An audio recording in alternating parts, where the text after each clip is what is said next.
Red Vienna. Austria is the country we're talking about. In Vienna, 65% of all homes are actually public housing.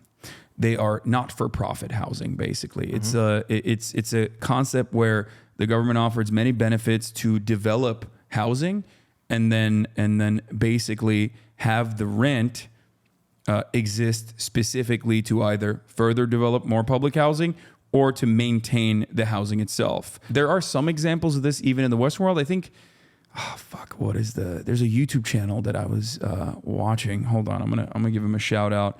I think it's called like About Here, that talked about this in Vancouver. I think there's one example of this in Vancouver that is called, let me see if I can pull it up. It's a cooperative housing. It's like a cooperative ownership where, the channel is called About Here. Okay.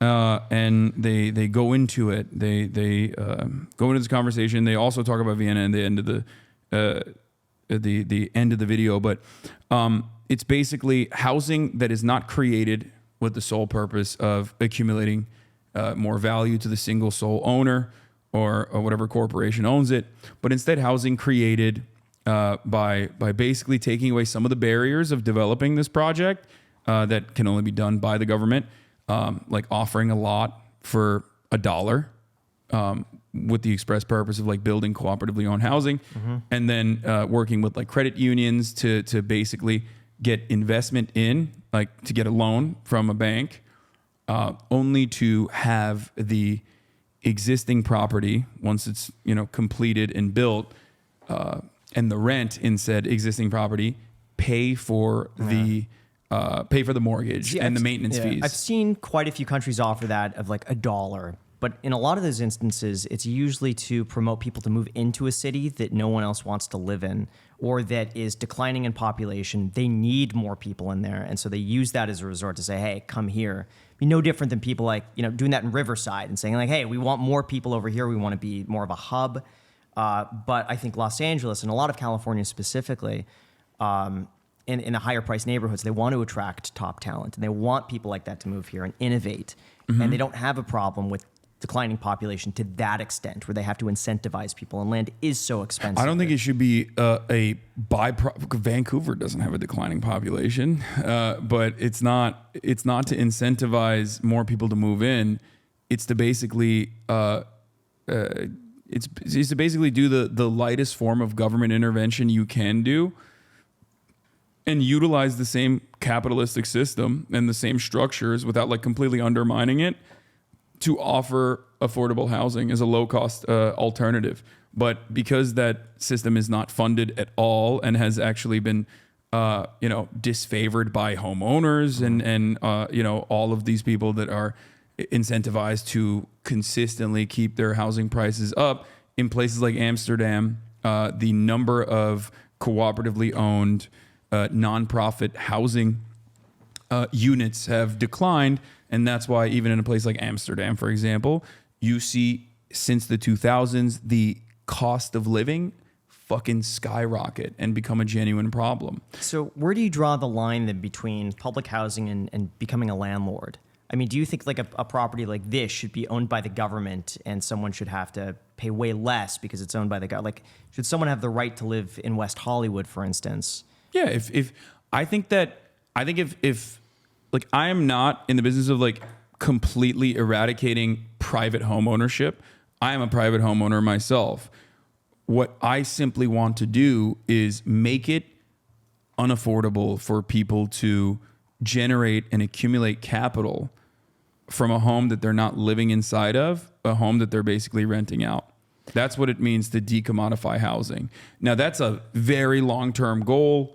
And obviously that's not going to be happening anytime soon in the United States of America. So the solutions I present in the interim period, in the short term, is to literally just like eviscerate the problem that currently exists with homelessness. So let's discuss this on an ethical level, because I think that would be really fun, because I know you two have very different opinions on the ethics of land ownership / obviously being a landlord. Sure. Graham has his own unique experiences because he's obviously a property owner like that. And you probably have your own respective opinion. Let's hear what you have to say about that. I mean, I think that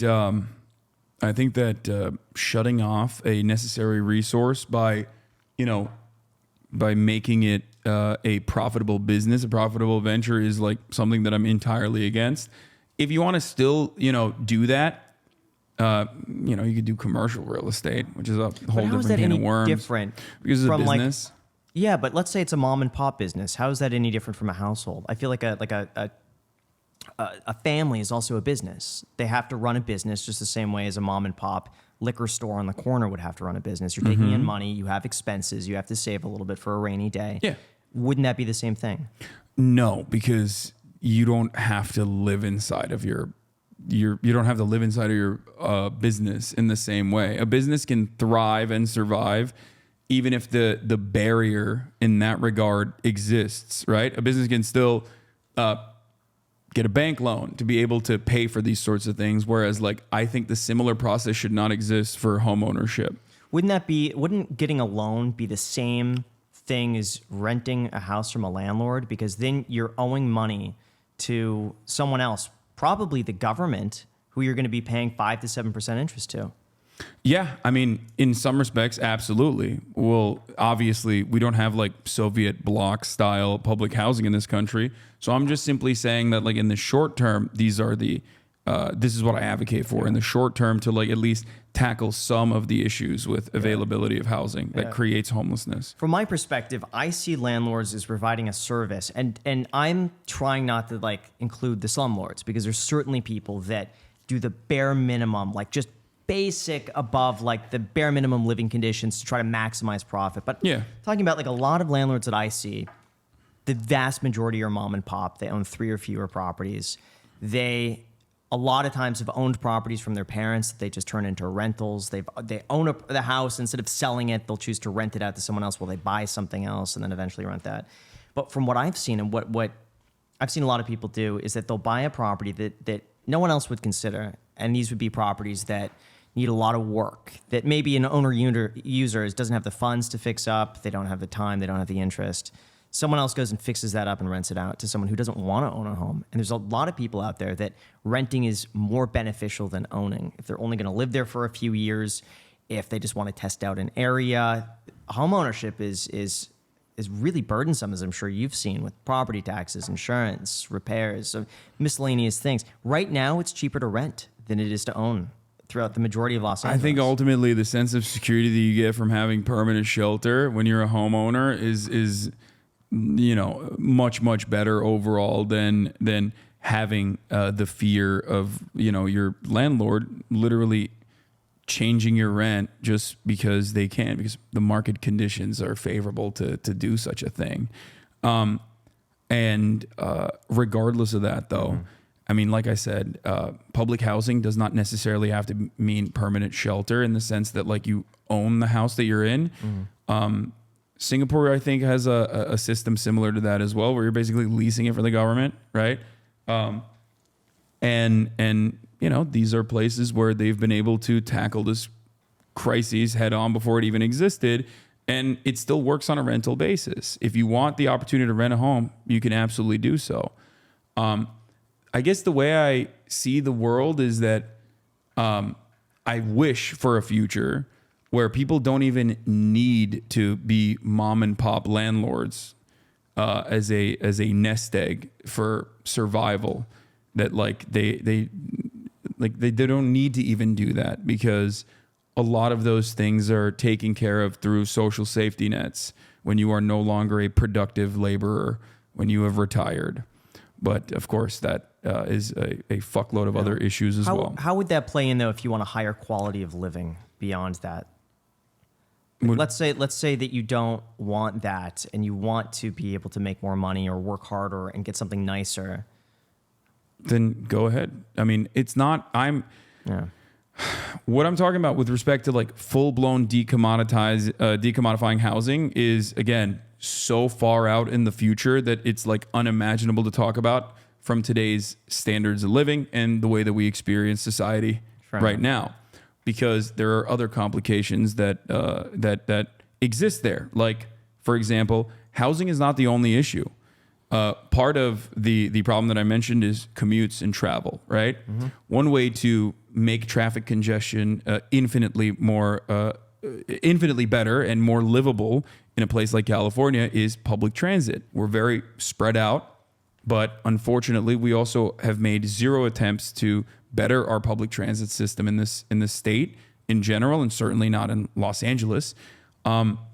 That is also a necessity. Walkability, like making walkable cities and making this city more walkable and simultaneously have better public transit options is an absolute necessity for low-income people to survive. I would love to see micro apartments. I'm talking like 300, 250 square foot. That's what I would have loved. When I was 20, 21 years old, you're working all day, you're out and about, you could live in the central part of wherever you want to live, and that's all you need. You need a bed, a kitchen, a TV, bathroom, 300 square feet.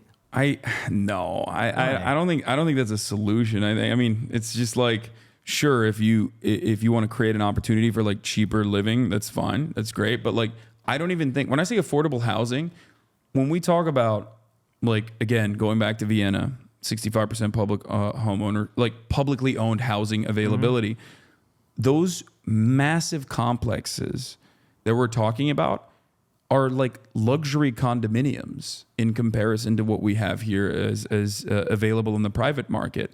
They have gyms, they have pools, they have some sunlight coming in, and you know, a balcony that you can build like some kind of shrubbery on, like just some green. All of that stuff is still very much a possibility, even if it is decoupled from the profit motive. And we can't even think about it like that. We're like, well, why not still have it be private and just be cheaper overall and, take out some of the amenities? I don't want to do that. I want to make sure that we build, livable housing that people want to live in, that is still kept at a low cost and more affordable. By the way, this clip is brought to you by our sponsor, Epidemic Sound. They have a library of so many soundtracks and sound effects to use that you're not going to have to worry about copyright strikes. So if you're interested, the link is down below in the description. We've been using them for years. Would highly recommend them. Enjoy.